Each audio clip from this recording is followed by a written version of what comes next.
আমাদের রায়হান ভাই চা খাইতেছে। ভাই এখানে সার্ভিস কেমন? অর্ধেক খাওয়ার পরে তো বলা যাবে না, পুরোটা খাই শেষ করি। না না, আপনি এই তো নাস্তা করলেন, নাস্তা কি স্বাদ কেমন একটু রিভিউ দেন। ভালো, আলহামদুলিল্লাহ ভালো। ভালো। এই দোকানদার তুমি বলো, দোকানের সার্ভিস কেমন? আলহামদুলিল্লাহ ভালো। কাস্টমার আসবে? আসবে। আসলে কি তুমি খুশি না অখুশি? খুশি, আমি তো বেশি খুশি হবো। দই চিড়া কয়টা ব্যস্ত?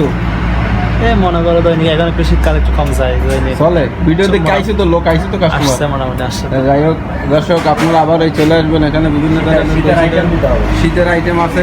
আমাদের রায়হান ভাই সে কন্টিনিউ আসে শীতের চা খাওয়ার জন্য।